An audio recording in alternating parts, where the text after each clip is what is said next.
आज हम डिस्कस करेंगे स्पाइनल इंजरी के केस के बारे में। एक 35 ईयर मेल पेशेंट मेरे हॉस्पिटल में आया अभी, मेरा नाम रविंदर सिंह है।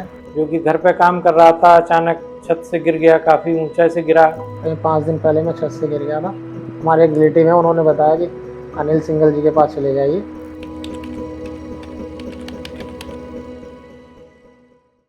मैं doctor Anil single, senior orthopaedic surgeon, ortho care hospital Bulandshahr बोल रहा हूँ। आज हम डिस्कस करेंगे स्पाइनल इंजरी के केस के बारे में, जो कि हमें बहुत कुछ मैनेजमेंट के बारे में बताता है। एक 35 ईयर मेल पेशेंट मेरे हॉस्पिटल में आया अभी, जो कि घर पे काम कर रहा था। अचानक छत से गिर गया, काफ़ी ऊंचाई से गिरा।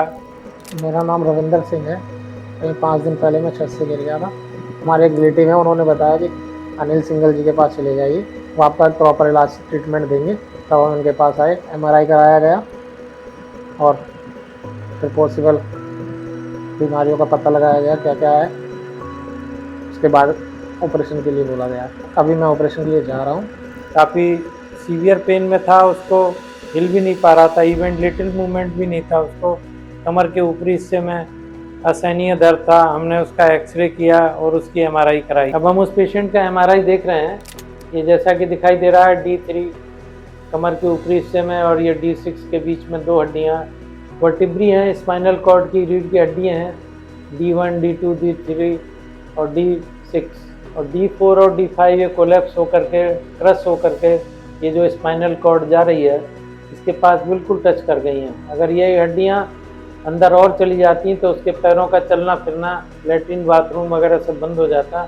और आप देख रहे हैं भाइयों कि ये जो स्पाइनल के पीछे का हिस्सा है वो पीछे को निकल गया है और फ्रैक्चर की वजह से पेशेंट इवन बिल्कुल भी मूवमेंट नहीं कर पा रहा था। लेकिन फॉर्चुनेटली पेशेंट की हाथ पैर चल रहे थे और उसको न्यूरोलॉजिकल डेफिसिट नहीं था।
स्पाइनल इंजरीज में बेसिकली दो तरीके से हम देखते हैं, एक्सरे, एमआरआई और सीटी स्कैन से, कि वो स्टेबल टाइप है या अनस्टेबल है। और दूसरी इम्पॉर्टेंट चीज़ है कि न्यूरोलॉजिकल डेफिसिट है या नहीं है।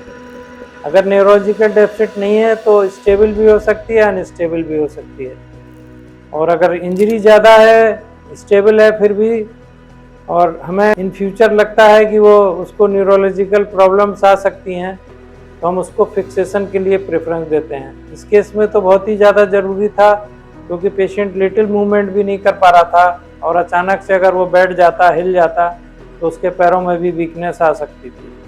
तो हमने प्रेफर किया उसको फिक्सेशन के लिए। हम उसकी हड्डी को स्टेबलाइज कर दिए हैं ऑपरेट करके। उसमें पेडिकल स्क्रू और रॉड डाली जाती है, जिससे ऊपर और नीचे की हड्डियां स्थिर हो जाती हैं, और जो फ्रैक्चर का पार्ट है उस पर कोई लोड नहीं आता है। धीरे धीरे बायोलॉजी अपना काम करती है, हड्डियां जुड़ जाती हैं और पेशेंट पहले की तरह चलना फिरना शुरू हो जाता है। तो दोस्तों, अगर आपको कभी के रीढ़ की हड्डी में कोई चोट लगी, भले ही वो सामान्य स्लिप हो, बाथरूम में गिर जाएं या कमर में दर्द हो जाए, तो आप इसको नज़रअंदाज न करें, प्रॉपर तरीके से सलाह लें। ज़रूरत होने पर अगर डॉक्टर या हम लोग बताते हैं एमआरआई कराने को, उसको करा लें, जिससे कि पूरा उसका स्पाइनल कॉर्ड की पिक्चर सामने आ जाए। इस तरीके की कोई भी आपकी क्वेरी हो या इसके बारे में कुछ जानना चाहते हैं, तो हमारे दिए हुए नीचे नंबर पर आप संपर्क कर सकते हैं। आपकी क्वेरी का पूरा समाधान किया जाएगा और जवाब दिया जाएगा।